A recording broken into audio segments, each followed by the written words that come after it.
Hi everyone, welcome to the sociology class. I hope you all are doing good. So today we are going to solve important questions of unit 5 that is social research. Last के 3 classes में हम लोगों ने कुछ important questions करे थे unit 1 के 2 के and 3 के. आज की क्लास में हम लोग unit 5 कवर करेंगे और कल आपका जो क्लास आएगा वो पूरा GK ओरिएंटेड क्लास होगा जहाँ पे हम लोग important questions करेंगे unit 4 और unit 6 के. ओके ना आज की क्लास में मैंने जो क्वेश्चंस रखे हैं वो मेरे बनाए हुए नहीं हैं. These questions are directly from some paper. किसी ना किसी एग्जाम में ये ऑलरेडी आए हुए हैं, ठीक है. बट दैट डजंट मीन कि ये इंपॉर्टेंट नहीं है. These are important. एनटीए कभी कभी दूसरे क्वेश्चंस को कॉपी पेस्ट कर देता है, तो please make sure that you take these questions very seriously. Okay. Now, those of you who don't know me, I am Bhairavi Bharadwaj and I teach sociology on this platform. And Telegram ज़रूर से ये वाला join कर लेना क्योंकि जो PDF है वो मैं आपको यहीं पर दूंगी. कल शाम को आपको पूरे यूनिट वाइज मैराथन का PDF मिल जाएगा जिसमें यूनिट 1 से लेके यूनिट 6 तक के सारे MCQs होंगे. Okay, so make sure that you join this Telegram. Okay. Now social research का अगर हम लोग सिलेबस देखें तो देखो यहाँ पर डायरेक्ट क्वेश्चंस आते हैं टॉपिक्स जो मेंशन है उसमें से.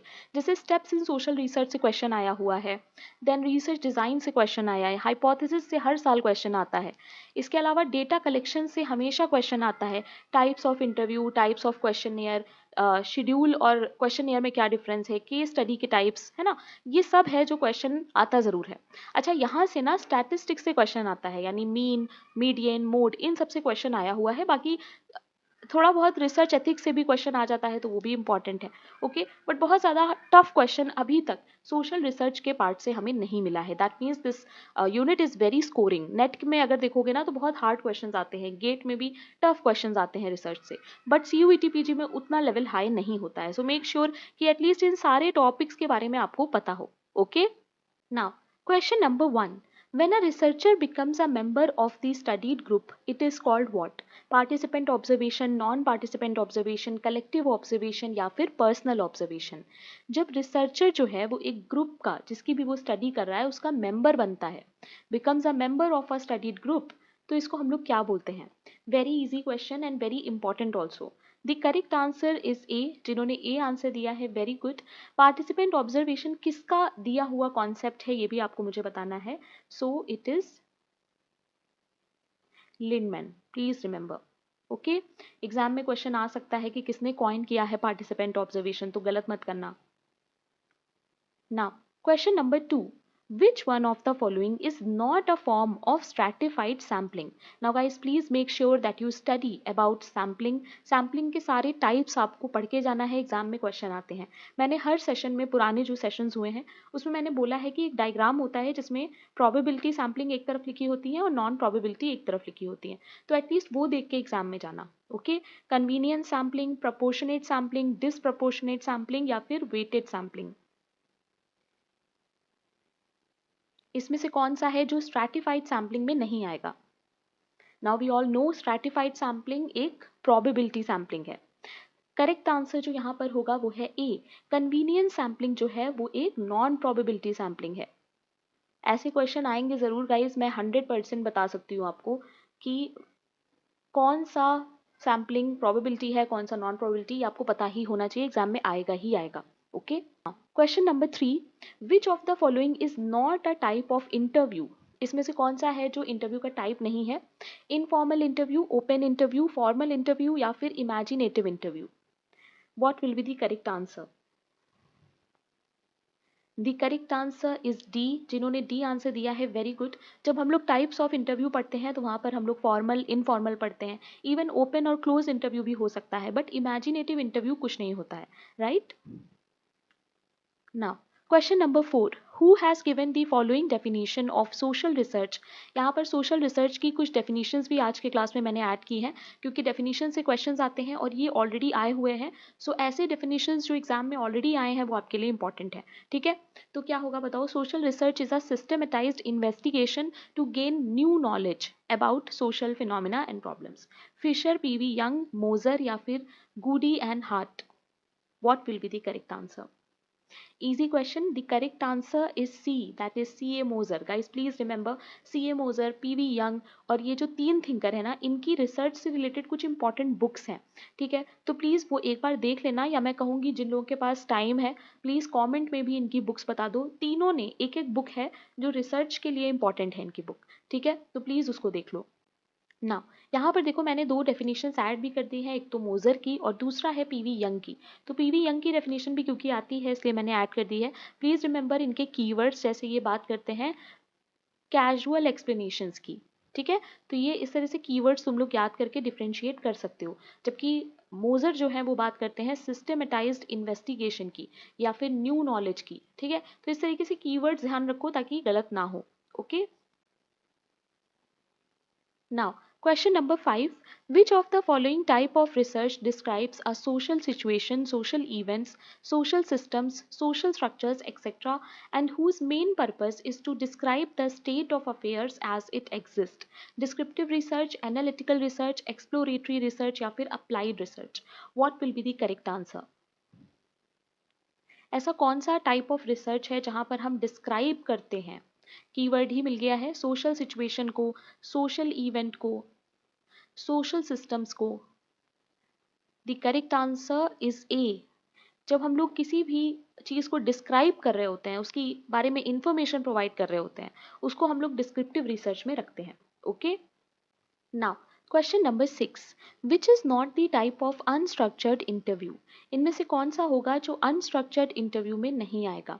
Focused interview, repetitive interview, formal interview, या फिर clinical interview? What will be the correct answer? The correct answer is C. Please remember, informal होता तो अनस्ट्रक्चर्ड होता। अनस्ट्रक्चर्ड इंटरव्यू कौन सा होता है? जिसमें कुछ भी प्री डिटरमाइंड नहीं होता है। अगर प्री डिटरमाइंड होता है तो वो स्ट्रक्चर्ड इंटरव्यू होता है, और फॉर्मल इंटरव्यू हमेशा स्ट्रक्चर्ड होता है, ठीक है ना। Question number 7, humans are capable of forming new meanings and new lines of meaning. This statement is related to what? Humans जो हैं वो हर समय न्यू मीनिंग्स को क्रिएट करते रहते हैं। सिंबॉलिक इंटरैक्शन, फेनोमेनोलॉजी, एथनोमेथोडोलॉजी, या फिर behaviourism? What will be the correct answer? The correct answer is A. Those of you who are giving a answer, very good. Meanings and new lines of meanings की बात हो रही है तो it should be symbolic interaction. और symbolic interaction जो coin किया है वो है ब्लूमर, पर इनके जो फादर हैं वो कौन है? GH मीट, ये चीज याद रखना। ओके, और ब्लूमर जो है वो GH मीट के स्टूडेंट थे। Okay, now question number 8, explanatory research analyses what? Cause of a problem, aspect of problem, hypothesis of problem, या फिर content of problem? What will be the correct answer? Explanatory research क्या analyse करता है इसमें से? Now those of you who are giving a answer, very good. Explanatory research causes पे focus करता है, इसीलिए हम लोग जब पढ़ते हैं एक्सप्लेनेटरी तो वहाँ पर वाई जो है वो इम्पॉर्टेंट होता है, और we can say cause and effect जो है वो इम्पॉर्टेंट होते हैं। Okay, now question number 9, the book survey methods in social investigation is authored by? मैंने आपको बोला कुछ ऐसे थिंकर्स हैं जिनकी बुक बहुत इंपॉर्टेंट है, तो उन्हीं में से एक है जिनकी ये बुक है। PV यंग, सिंग पाओ यंग, या फिर CA Moser, Goode and Hatt? What will be the correct answer?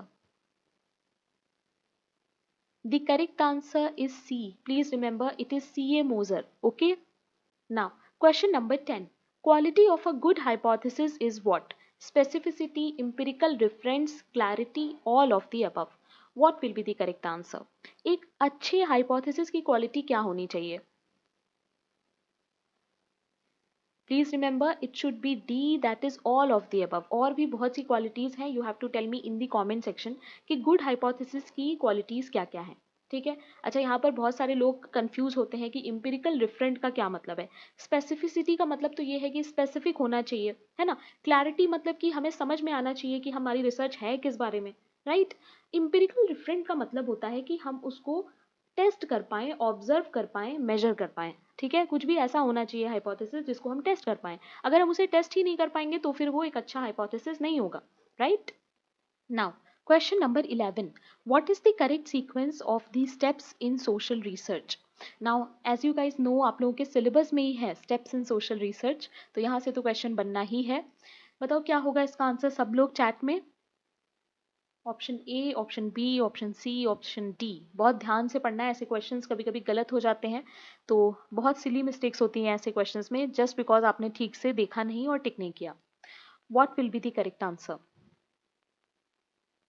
The correct answer is C. सबसे पहले प्रॉब्लम फॉर्मुलेशन होता है, उसके बाद हम हाइपोथेसिस बनाते हैं, एंड देन हम लोग डेटा कलेक्ट करते हैं, एंड देन डेटा को एनालाइज करते हैं। ठीक है guys, please remember. Now, question number 12. The research where no list of units to be studied is available. In that situation, which method of sampling is suitable? Random sampling, multi-state sampling, regular interval sampling, non-probability sampling. What will be the correct answer? Research जहां पर कोई list नहीं है हमारे पास units की जिनके बारे में हम स्टडी करना चाहते हैं, वहां पर हम लोग कौन सा मेथड यूज करेंगे सैम्पलिंग करने के लिए? The correct answer is D. जो लोग डी आंसर दे रहे हैं, वेरी गुड। अगर हमारे पास कोई लिस्ट नहीं है, यानी कोई पॉपुलेशन हमारे पास नहीं है जहाँ से हमें सैंपल लेना है, तो ऐसे केस में हम लोग नॉन प्रोबेबिलिटी सैम्पलिंग यूज करते हैं, जैसे कि स्नोबॉल हो गया, right. Question number 13. The hypothesis does not exist in reality but is used to test research hypothesis, that is named as working hypothesis, null hypothesis, research hypothesis या फिर alternate hypothesis. The hypothesis does not exist in reality. Not exist. What will be the correct answer? जो लोग B answer दे रहे हैं, very good, it is B, null hypothesis. We all know that null hypothesis में हम लोग बात करते हैं नॉन एग्जिस्टेंस ऑफ रियलिटी की, यानी वो एग्जिस्ट ही नहीं करता है ना। Question number 14. During interview, interview guide is used by what? Respondent, interviewer, tabulator या फिर स्टैटिस्टिशियन। इंटरव्यू गाइड जो होती है इंटरव्यू के टाइम पे, उसको कौन यूज करता है? Please remember the correct answer is B. Now question number 15. Studies which are to be conducted in the relatively new field are known as what? Explanatory, hypothetical, exploratory या फिर diagnostic. What will be the correct answer? ऐसे studies जो new field में होते हैं उनको हम क्या कहेंगे? यहाँ पर जो मैंने बैच में पढ़ाया था, I hope you guys remember, new phenomena वहाँ पे कीवर्ड यूज था। Explanatory, hypothetical, exploratory, diagnostic. The correct answer is C. जिन्होंने सी आंसर दिया है, वेरी गुड। एक्सप्लोरेटरी में ना सब कुछ आ जाता है, वाई, वॉट, हाउ, ओके। और ये एक ऐसा अकेला रिसर्च है जहाँ पर no hypothesis is compulsory. Okay, ये क्वेश्चन आ चुका है already. No hypothesis is required, please remember. Okay, और जो इसका कीवर्ड होता है वो होता है new phenomena. Okay, please remember guys. Question number 16. Which of the following statement regarding hypothesis is correct? इसमें से हाइपोथेसिस के बारे में क्या सही है बताओ? Tentative answer to research problem, unrelated to theory, not amendable to empirical testing, to have independent variable. Now I remember कि जब बैच चल रहा था उस टाइम पे मैंने बीच में तुम लोगों को बता दिया था कि हाइपोथेसिस ज़रूरी नहीं है कि थ्योरी से रिलेटेड हो। सो यहाँ पर बी ऑप्शन जो है ना, वो गलत हो जाएगा, ठीक है, because it is always related to theory. Okay, तो इस चीज़ का करेक्शन कर लेना गाइज, मैंने बाद में एक्सप्लेन भी किया था मैंने, बट उस टाइम मुझे याद है ये क्वेश्चन, इसीलिए कि थोड़ा सा मिस्टेक हो गया था इसमें, right. So the correct answer is ए। यहाँ पर हाइपोथेसिस की बात हो रही है, और हाइपोथेसिस का मतलब ही होता है tentative statement to a research problem, यानी जो भी रिसर्च प्रॉब्लम हमारी होती है उसका हम एक टेंटेटिव स्टेटमेंट बनाते हैं और फिर उसके हिसाब से उसको आगे रिसर्च करते हैं, टेस्ट करते हैं, right. Now, question number 17. Hypothesis is a tentative generalization, the validity of which remains to be tested. ये किसका definition है? किसने कहा था कि हाइपोथेसिस एक टेंटेटिव जनरलाइजेशन है? पीवी यंग, लुनबर्ग, गूडे एंड हार्ट या फिर मोजर? अब देखो ये चारों थिंकर हैं, इसमें तीन थिंकर बार बार रिपीट हो रहे हैं, तो तुम लोग समझ लो कि सोशल रिसर्च में PV Young, Goode Hatt, Moser ये कितने इंपॉर्टेंट है, right. The correct answer is B. Please remember, it is a famous quotation of Lundberg. मैंने सारे इंपॉर्टेंट स्टेटमेंट्स ऐड किए हैं आज की क्लास में, क्योंकि कई लोग ये कमेंट करते हैं कि मैम इतने सारे स्टेटमेंट्स याद कैसे करें, तो मैंने सोचा इंपॉर्टेंट स्टेटमेंट्स एटलीस्ट ऐड कर दें, सो दैट एग्जाम में अगर आ गया तो तुम लोगों को एक आइडिया रहे कि क्या होगा आंसर। ओके, और कोई नया स्टेटमेंट नहीं पूछ लेते हैं एग्जाम में, वो सारे आए हुए क्वेश्चंस में से ही पूछते हैं, ठीक है। Now question number 18, which is not a feature of scientific method, इसमें से कौन सा है जो साइंटिफिक मैथड का फीचर नहीं है। वेरी इंपॉर्टेंट टॉपिक, यहाँ से क्वेश्चन आता है। वेरीफाइबिलिटी, ऑब्जेक्टिविटी, जनरलाइजेशन या फिर subjectivity. What will be the correct answer? The correct answer is D guys. Please remember it is subjectivity. Scientific method में subjectivity कहाँ से आ जाएगी? Now, question number 19. The correct sequence of following activities in the research process is what? Data processing, data collection, data analysis, data collection, data analysis, data processing, then data collection, data processing and data analysis, या फिर पहले data analysis, then data processing and then data collection. तो research process का सही sequence यहाँ पे क्या होगा? इजी क्वेश्चन है। सबसे पहले तो हम लोग डेटा को कलेक्ट करते हैं, फिर जो कलेक्ट किया है उसको प्रोसेस करेंगे, जहाँ पर जो रॉ इन्फॉर्मेशन होती है उसको हम लोग प्रॉपर फॉर्म में लाते हैं और फिर उसको हम लोग एनालाइज करते हैं। So C is the correct answer here. Okay, now question number 20, the most appropriate technique of collecting information from a large literate population. Guys इसको ध्यान से पढ़ो, लिटरेट है पॉपुलेशन, आपका पढ़ा लिखा है। Questionnaire, schedule, interview, observation. This question is directly given in your IGNOU. The correct answer is A. Okay, questionnaire होता है अगर लार्ज लिटरेट पॉपुलेशन आएगा तो। Okay, now question number 21, the necessary unit between theory and investigation which leads to discovery of additional to knowledge is known as what? Hypothesis, fact, concept या फिर model?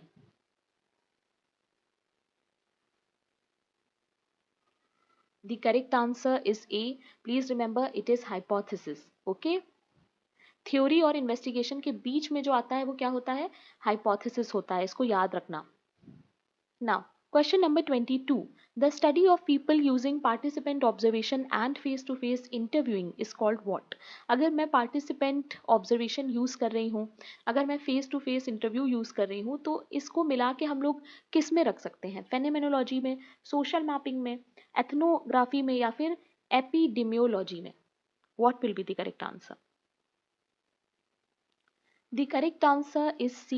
Please remember guys, it is ethnography. Okay. Now, question number 23. According to Burleson, which research technique is used for the objective, quantitative and systematic description of manifest content of communication? Interview schedule, content analysis, observation या फिर oral history? What will be the correct answer? According to Burleson, कौन सा इसमें से होगा ऐसा research technique जिसको हम लोग ऑब्जेक्टिव, क्वांटिटेटिव, सिस्टमैटिक डिस्क्रिप्शन की तरह यूज कर सकते हैं? ना मैंने गूगल किया था एंड मुझे इसका आंसर मिल गया सही सही। सो द करेक्ट आंसर इज, क्या होगा answer? Interview schedule, content analysis, observation, oral history. ना यहाँ पर देखो, क्वांटिटेटिव होगा, ऑब्जेक्टिव होगा और सिस्टमैटिक डिस्क्रिप्शन होगा। सो डिस्क्रिप्शन की बात किस में होती है? इवन कंटेंट ऑफ कम्युनिकेशन भी कीवर्ड दिया हुआ है। The correct answer is B guys, please remember it is content analysis. Okay, question number 24, which technique of data collection implies the use of eyes rather than of the ears? ऐसा कौन सा data collection का method है जहां पर हम लोग eyes को यूज करते हैं रेदर देन ईयर्स और voice? Easy question. Observation, interview, case study, content analysis. Eyes और सॉरी ईयर्स और वॉइस को कम यूज करते हैं, क्या होगा इसका answer? The correct answer is A. Please remember it is observation, जहां पर हम लोग चीजों को देख के और स्टडी कर रहे होते हैं, राइट, डेटा को कलेक्ट कर रहे होते हैं। क्वेश्चन नंबर 25, इसमें से आपको बताना है कौन सा है जो कैरेक्टरिस्टिक है ऑब्जर्वेशन का? Non empirical study, scientific precision, direct method, impartiality. What will be the correct answer? Now many of you think कि ऑब्जर्वेशन एक नॉन एम्पिरिकल स्टडी हो सकता है, बट यहाँ पर जो करेक्ट ऑप्शन होगा वो होगा बी सी डी। ठीक है, पार्टिसिपेंट ऑब्जर्वेशन नहीं पूछा है आपसे, यहाँ पर आपसे पूछा है सिर्फ observation. So the correct answer will be B, C and D. Non empirical study नहीं होगा क्योंकि ऑब्जर्वेशन भी हम लोग करते हैं तो उसको साइंटिफिक वे में ही करते हैं। Now, question number 26. Which of the following is not the technique of random sample? इनमें से कौन सा है जो random sample में नहीं आएगा? Easy question. Lottery method, ticket method, tippet tables method या फिर snowball sampling? रैंडम सैंपल में नहीं आएगा, यानी प्रोबेबिलिटी सैम्पलिंग की बात हो रही है। The correct answer is D, snowball sampling. क्या होता है? स्नोबॉल सैम्पलिंग एक नॉन प्रोबेबिलिटी सैम्पलिंग है, राइट। ना, स्नोबॉल सैम्पलिंग में क्या होता है कि किसी एक इंसान से सैंपल लेते हैं, फिर वो किसी दूसरे को रिफर करता है, राइट, फिर वो किसी और को रिफर करता है, तो इस तरीके से एक चेन बन जाती है, राइट, और हमें जो हमारा सैंपल है वो कलेक्ट हो जाता है, डेटा जो है हमें मिल जाता है, ठीक है। सो यहाँ पर रिफर करते हैं एक दूसरे को, okay, please remember this. Now, question number 27. Dash is the element on the basis of which research takes out the sample from total universe. जब हम लोग पूरे यूनिवर्स में से सैंपल निकालते हैं तो उसको हम क्या कहेंगे? Sampling fraction, sampling trait, sampling frame या फिर sampling element? What will be the correct answer? The correct answer is C, guys. Please remember it is sampling frame. Okay. Now, question number 28. A null hypothesis tells us that two variables are conditionally related to each other, not related to each other, partially related to each other या फिर directly related to each other. Null hypothesis में दो variables की जो हम बात करते हैं उसमें क्या होगा बताओ? वो दो variables आपस में किस तरह से related होते हैं? Those of you who are giving B answer, very good. They are not related to each other and that is why it is called null hypothesis. Okay? Now, question number 29. A coherent set of internal propositions explaining apparent relationship of certain observed phenomena is called what? A theory, a hypothesis, a proposition, a variable. What will be the correct answer?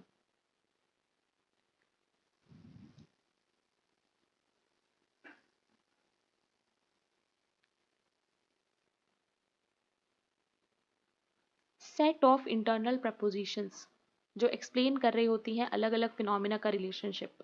The correct answer is theory, please remember.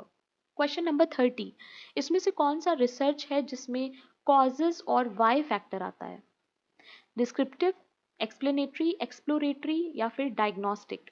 सिर्फ Y factor आता है guys, please remember. The correct answer is B, it is explanatory. Okay, please remember. Now, question number 31 देखो, stages in theory development are what? Giving propositions, empirical testing of relationship between propositions, describe the pattern of relationship among the propositions, explaining the pattern of relationship. What will be the correct answer? Theory का development कैसे होता है? What will be the correct answer? The correct answer is A. सबसे पहले propositions होते हैं, उसके बाद उनकी इम्पेरिकल टेस्टिंग होती है, यानी ऑब्जर्व किया जाता है उनको, राइट। उसके बाद डिस्क्राइब किया जाता है पैटर्न क्या है और फिर उस पैटर्न को एक्सप्लेन किया जाता है, ठीक है। So the correct answer here is A B C D, please remember. Now, question number 32. Which sampling is also known as accidental sampling? इसमें से कौन सी सैम्पलिंग है जो एक्सीडेंटल सैम्पलिंग है? Convenience sampling, quota sampling, cluster sampling या फिर stratified sampling? What will be the correct answer? Easy है, the correct answer is it is A. Please remember, convenience sampling को एक्सीडेंटल सैम्पलिंग भी कहते हैं और ग्रैब सैम्पलिंग भी कहते हैं। इसके अलावा एक नाम इसका और होता है, दैट इज अपॉर्चुनिटी सैम्पलिंग, ठीक है। तो ये कुछ एक्स्ट्रा एक्स्ट्रा नाम है गाइस जो याद रखना, हो सकता है एग्जाम में आपसे ये पूछ लें, ठीक है, तो गलत मत करना। Question number 33. An interview in which interviewer encourages the respondents to talk freely about a given topic. ऐसा इंटरव्यू जिसमें जो इंटरव्यूअर है वो इनकरेज करता है रिस्पोंडेंट को ताकि वो फ्रीली बात करें। What will be the correct answer? Unstructured interview, structured interview, focused interview या फिर clinical interview? What will be the correct answer? The correct answer is it is unstructured interview, क्योंकि यहाँ पर आप फ्रीली बात कर सकते हो, तो यानी कोई स्ट्रक्चर नहीं होगा आपके बात करने का, कोई प्री डिटरमाइंड क्वेश्चंस आपके पास नहीं होंगे, right. Now, question number 34. Who use the term ethnomethodology for the first time? Ethnomethodology को फर्स्ट टाइम यूज किसने किया था? हेबरमास, गॉफमैन, शुड्स या फिर गारफिंकल? The correct answer is D, that is Harold Garfinkel. Please remember, ethnomethodology के बारे में यही बात करते हैं and it is very important. Now, question number 35. How do you deal with the stress at workplace is and what? Open-ended question, closed-ended question, abstract question या फिर double-barreled question? Stress से कैसे डील करते हैं वर्क प्लेस पे, ये question किस में आएगा? We all know it is open ended question. Closed ended question में क्या होता है, वहां पर कोई स्कोप नहीं होता है, आप अपने आप को एक्सप्रेस नहीं कर पाते हैं। इट इज लाइक दिस, जैसे yes no, true false, right. So यहाँ पर you can not answer of why, how, है ना, ये सारी चीजें क्लोज्ड एंडेड में नहीं आएंगी। Okay, one word answers, okay, like MCQs. Okay, now question number 36. Samples collected by drawing every nth person from a predetermined list is called what? Predetermined list से अगर हम सैंपल को कलेक्ट कर रहे हैं, कोई भी एक नंबर फर्स्ट नंबर पे जो है, हर फोर्थ हर सिक्स्थ नंबर पे, तो इसको हम लोग क्या कहेंगे? Cluster sampling, systematic sampling, purposive sampling या फिर stratified random sampling?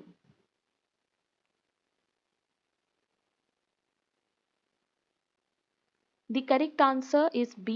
Please remember, easy है, systematic sampling. Question number 37. Who said that sample is a smaller representation of a larger whole? किसने कहा था कि sample जो है वो एक smaller representation है larger part का? Goode and Hatt, PV Young, Bogardus या फिर HP Young? The correct answer is B. Please remember guys, it was PV Young जिन्होंने ये बोला था. Now, question number 38. In which sampling method each population element has an equal chance of selection? Purposive sampling, quota sampling, stratified sampling, simple random sampling? What will be the correct answer? ऐसा कौन सा sampling होता है जिसमें equal chance of selection होता है? The correct answer is D. Please remember guys, it is simple random sampling. Okay? Now, question number 39. Sampling error decreases with the what? Increase in sample size, decrease in sample size, process of randomization, process of analysis. What will be the correct answer? The correct answer is A. Please remember, sampling error जो है वो decrease होगी over time, जैसे जैसे हमारा जो sample का size है वो बड़ा होगा, यानी increase in sample size is equal to decrease in sampling error. Okay? Now, question number 40. A hypothesis which is based on preliminary assumption of the researcher about the topic when sufficient information is not there. Scientific hypothesis, null hypothesis, working hypothesis, statistical hypothesis. The correct answer is C. Please remember guys, it is working hypothesis और ये directly copy paste है CR Kothari book से. Okay, तो please गलत मत करना. Now, question number 41. What is research design? Research design क्या होता है, इसका मीनिंग बहुत इंपॉर्टेंट है. A way of conducting research that is not grounded in theory, a framework for every stage of the collection and analysis of data, the choice between using qualitative और quantitative methods, या फिर the style in which you present your research findings जैसे कि graph. What will be the correct answer? The correct answer is the correct answer is B. Research design का मतलब होता है एक फ्रेमवर्क जो ये दिखाता है कि आप रिसर्च कैसे करने वाले हो. इसको हम लोग ब्लूप्रिंट ऑफ रिसर्च भी कहते हैं.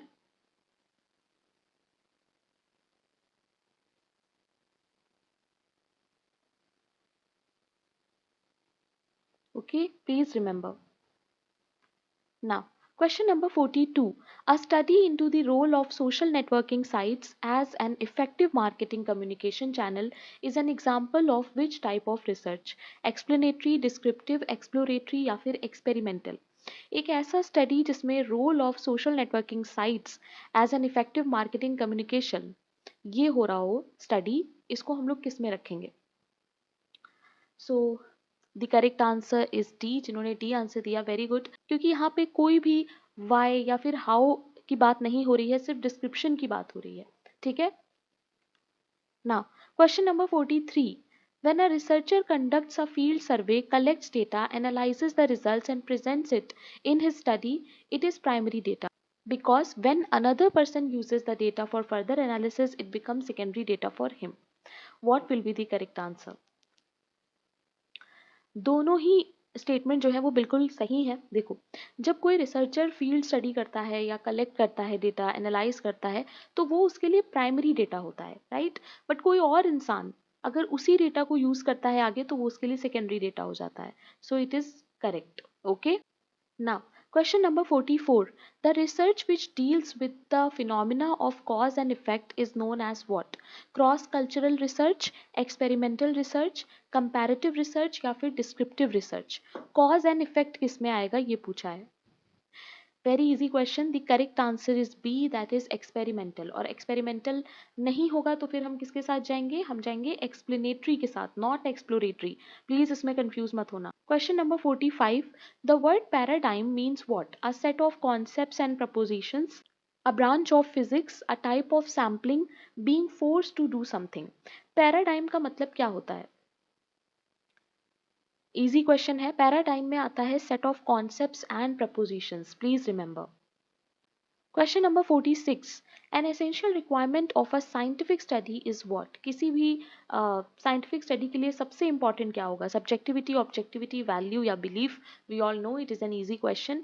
The correct answer will be, that is objectivity. Now guys, questions आज की क्लास में इजी इसलिए रखे हैं मैंने क्योंकि लास्ट ईयर सीयूईटी पीजी का जो एग्जाम था वो इजी था, राइट? सो इजी क्वेश्चंस ही करेंगे हम लोग.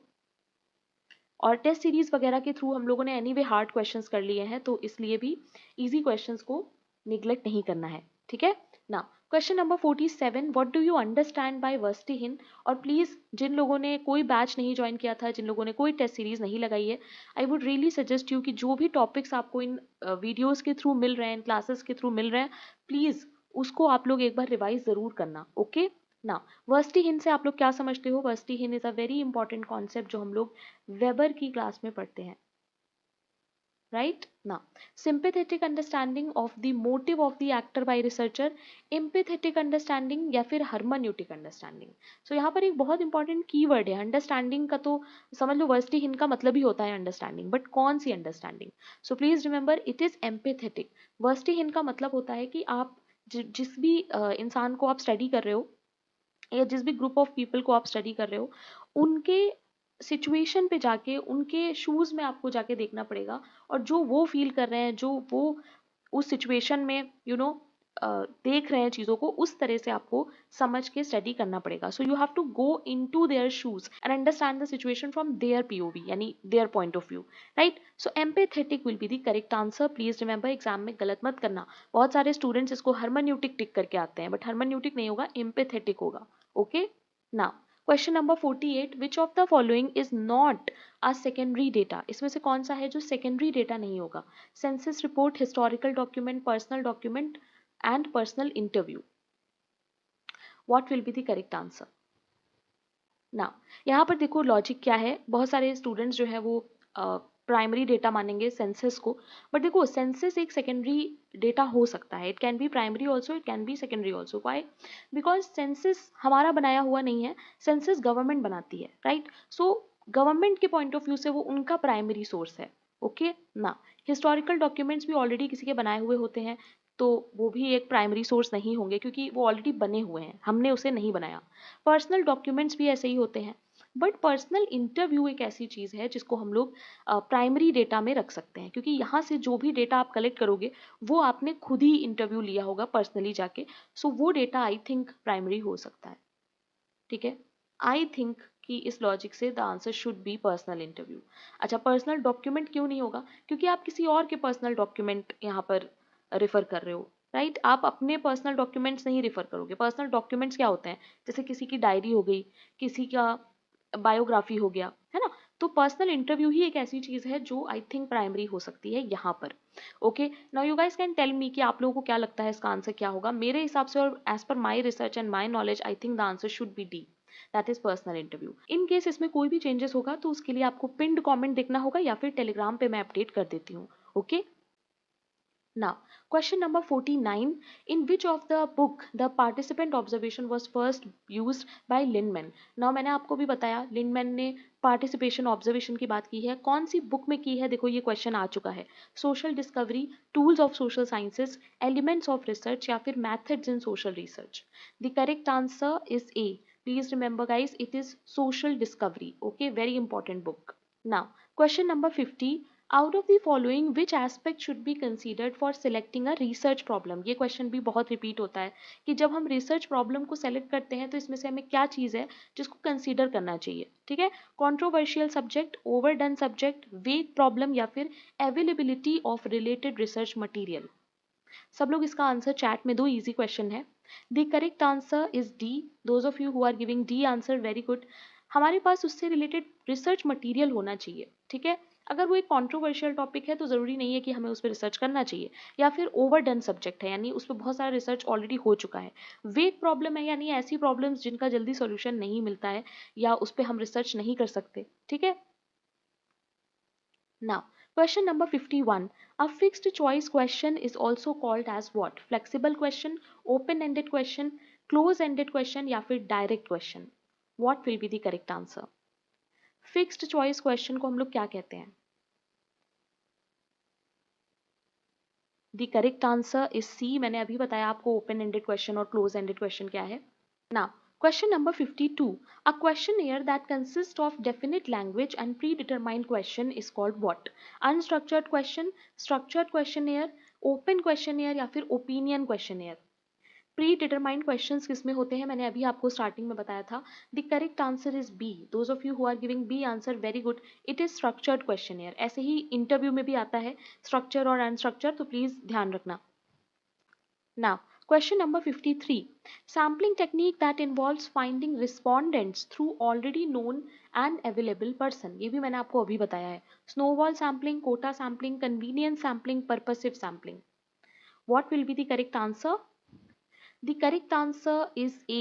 Please remember guys, it is snowball sampling. मैंने आपको भी बताया कि एक इंसान को हम देखेंगे और उससे डेटा को कलेक्ट करेंगे, उसके बाद वो हमें जिसको भी सजेस्ट करेगा हम उससे लेंगे, फिर ऐसे ऐसे ये चेन की तरह चलता रहता है.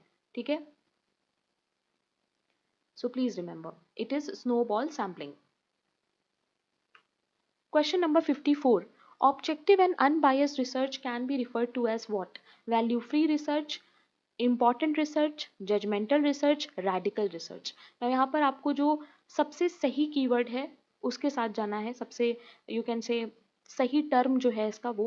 So the correct answer is A guys. Please remember, value free के बारे में एमाइल दरखाइम बात करते हैं, ये भी याद रखना.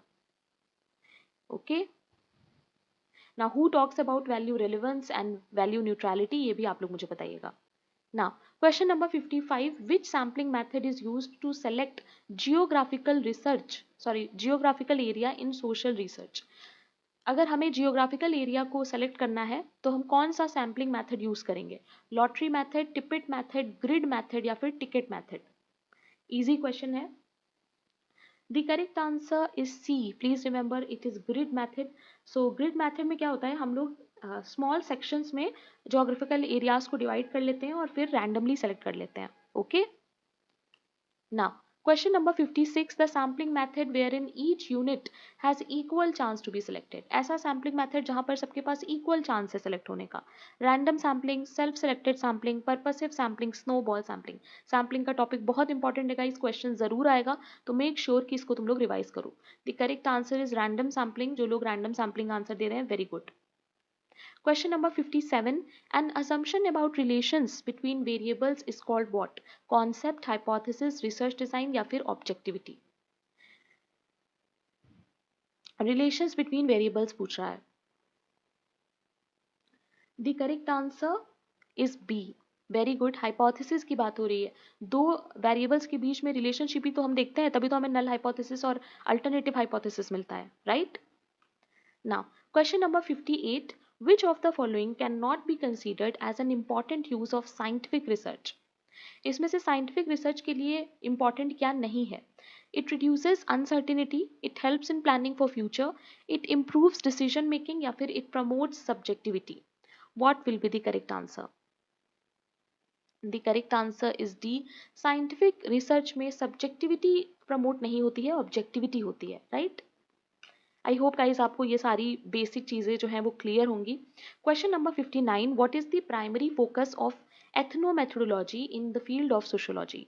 एथनोमेथोडोलॉजी का प्राइमरी फोकस क्या होता है? Studying cultural norms and values, analysing the ways people make sense of their social world, exploring the economic factors that shape society, या फिर investigating the impact of policies on government communities. ना देखो इस तरह के क्वेश्चंस कितने exam में आते हैं, और हम लोगों ने पूरे इग्नू सीरीज में ना इसी तरह के क्वेश्चंस किए हैं। तो जितने भी क्वेश्चन इग्नू सीरीज में हैं वो सारे सीयूईटी पैटर्न पे ही हैं।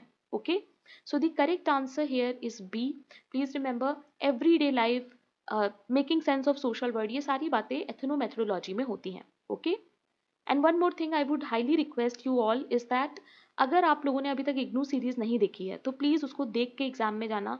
एंड आई कैन टेल कि उससे एग्जाम में बहुत ज़्यादा हेल्प होगी, क्योंकि जब हम देखते रहते हैं ना इस तरीके से कि क्वेश्चन सॉल्व हो रहे हैं, तो कहीं ना कहीं वो इन्फॉर्मेशन तो हमें मिलती ही है जो एग्जाम के लिए इंपॉर्टेंट है, बट आपको पता भी चल जाता है कि कैसे क्वेश्चंस को सॉल्व करना है। ओके ना, क्वेश्चन नंबर 60 देखो, कुछ मैथड्स दिए हैं, हमें सोशोलॉजिस्ट से मैच करना है। देखो, इनडायरेक्ट एक्सपेरिमेंट किसका है? We all know it is Emile Durkheim. Okay, participant observation, अब देखो यहाँ पर एडवर्ड लिंडमैन तो नहीं है, but please remember Trobriand island पे स्टडी किया था मेलिनोस्की ने, and that is participant observation only. Okay, phenomenology की बात करते हैं अल्फ्रेड शुट्ज, एंड लास्टली जो बचा वो है इवॉल्विंग टाइप ऑफ कल्चर, जो कि डिल्थी से कनेक्ट होगा। ठीक है, सो ए का थर्ड देखो एक में ही है, so B will be correct answer. अच्छा, कभी कभी देखो क्या होता है, जैसे बी का 4 है, सही है, इसमें तो सही है, बट कभी कभी ना कुछ क्वेश्चंस में कोडिंग गलत हो जाती है, बट मैं मार्क सही करती हूँ, ये वाला जो पार्ट होगा ना ये सही होगा। हो सकता है मैंने यहाँ पर कुछ पीछे की क्लासेस में गड़बड़ कर दी हो, मैंने गलत टिक कर दिया हो, बट उससे कंफ्यूज मत हो। ठीक है, अगर मैंने ऊपर कनेक्ट सही किया है तो वो सही है। ठीक है, हो सकता है एग्जाम में कोडिंग गलत दी हो, बट हमें क्वेश्चन नहीं रटना है, you have to understand this. हमें उसकी प्रैक्टिस करनी है सो दैट एग्जाम में हमें सही चीज पता हो कि अच्छा एमाइल दरखाइम आएगा तो इनडायरेक्ट एक्सपेरिमेंट पे टिक करना है। Okay, now question number 61, if the null hypothesis is false then which of the following is accepted? अगर नल हाइपोथेसिस फॉल्स है तो फिर हम क्या एक्सेप्ट करेंगे? Null hypothesis, positive, negative, alternative. Easy question. The correct answer is of course D, that is alternative hypothesis. Question number 62. The rationality that leads an actor to transcend daily realities to understand the world as meaningful cosmos is what? Theoretical rationality, irrationality, layman rationality and skilled training. ये question बहुत repeat हुआ है guys. You won't believe net में ये बहुत बार आ चुका है, साथ में जो आरपीएससी वगैरह के पेपर्स हैं उसमें भी आ चुका है. So the correct answer is A. Please remember it is theoretical rationality. Okay. Now, question number 63. Which term was used by Thomas Kuhn? Thomas Kuhn का एक बहुत इंपॉर्टेंट टर्म है जो हम लोग अपना जो साइंटिफिक वाला टॉपिक पढ़ते हैं, पैराडाइम ऑफ साइंस, वहाँ पे पढ़ते हैं. What will be the correct answer? So the correct answer is A, that is paradigm. Okay. Now, question number 64. The term triangulation indicates what? The use of at least three investigator, the use of at least three data sets, the use of at least three theoretical perspective, the use of more than three methods of data collection. What will be the correct answer? We all know triangulation में हम लोग पढ़ते हैं multiple methods जब हम use करते हैं. Okay, एक ही स्टडी में. So I think the correct answer should be D, क्योंकि सब में ही 3 investigator, 3 data set, 3 theoretical perspective दिया है, तो they are not incorrect, I think they are correct. Okay, let me know what do you guys think. I think तीनों ही, sorry चारों ही ऑप्शन जो हैं वो सही हैं. ओके, सिर्फ एक या सिर्फ दो नहीं होगा, सारे ही सही होंगे, और फोर्थ वाला तो सबसे इंपॉर्टेंट है, तो फोर्थ वाला तो एक में ही है, right. Now, question number 65. Ethical behavior of researcher is determined by following sources. हमारा जो ethical behavior होता है, research जब आप करते हो तो कुछ ethics हैं जो आपको follow करने होते हैं, वो किस पे depend करते हैं? Social context, institutional context, researcher and institutional demand, या फिर participants and social context. What will be the correct answer? Combination आपसे पूछा है, कौन सा बेस्ट होगा. सो the correct answer is see guys. Please remember, researcher को इंस्टीट्यूशनल जो डिमांड्स हैं उनको मानना पड़ेगा, राइट. जो भी इंस्टीट्यूशंस के आपके गाइडलाइंस हैं आपको उनको मानना पड़ेगा, that is your ethical behaviour, right. Now, question number 66. The sampling technique through which researchers ensure that each sample unit has equal chance. तो इक्वल चांस की बात आ गई है, बताओ क्या होगा आंसर. Random sampling, quota sampling, stratified sampling या फिर snowball sampling. equal chance to be represented in universe. The correct answer is It is A guys, please remember random sampling.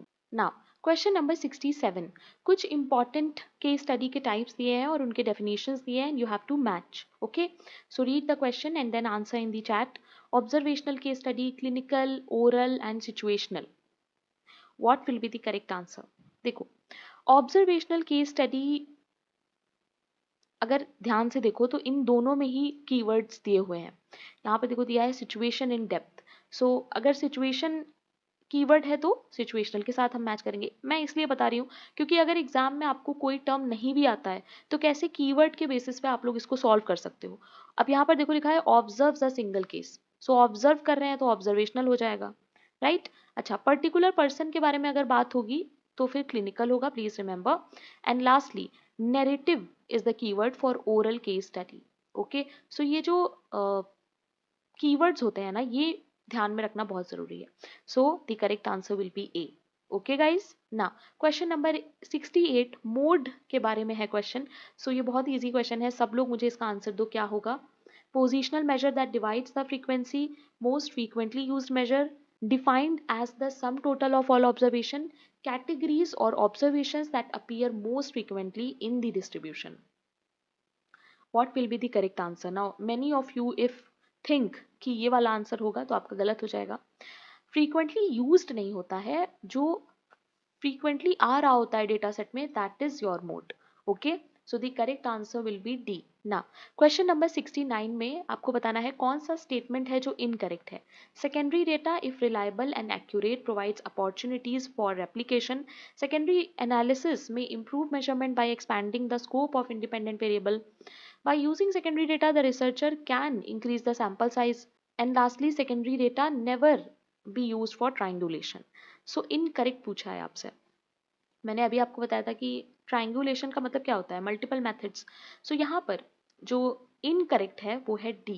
क्यों? क्योंकि secondary data can never be use for triangulation. ही गलत है, क्यों नहीं use कर सकते हैं हम? प्राइमरी डेटा सेकेंडरी डेटा सब यूज कर सकते हैं, ठीक है. So the correct answer is D, क्योंकि ये स्टेटमेंट गलत है. Now question number 70 and the last question of today's class. Longitudinal study में क्या होता है? Data collection from long distance, data collection researcher through direct contact over a period of time that may vary from months to years, situational data analysis. What will be the correct answer? Very important topic, please. Longitudinal study और इसके अलावा जो और भी होते हैं वो सारे पढ़ के जाना. केस स्टडी हो गया, देन ऑब्जर्वेशन हो गया, इंटरव्यू हो गया. ओके, ये सब इंपॉर्टेंट है. The correct answer is C. जो लोग सी आंसर दे रहे हैं, very good. So these were the 70 questions of unit 5. Let me know in the comment section कि आपके कितने मार्क्स आए. ओके, एंड कोई भी करेक्शन होगा गाइस तो वो पिंड कमेंट में होगा, तो एक बार प्लीज पिंड कमेंट्स चेक कर लेना. और टेलीग्राम का जो मेरा पेज है उसको भी चेक कर लेना, क्योंकि वहीं पर मैं शेयर करती हूँ जो भी करेक्शन होता है. मेरे करेक्शन करने के बाद भी स्टूडेंट्स उसमें क्वेश्चन पूछते रहते हैं कि इसका तो ये होगा. एक बार चेक तो कर लो यार करेक्शन, उसके बाद पूछो, राइट. कंफ्यूजन होता है बाकी स्टूडेंट्स को भी फिर. Now if you are a sociology student, don't forget to subscribe to the channel, because इस पे काफ़ी ज़्यादा क्लासेस हैं जो अब रेगुलर रहेंगी.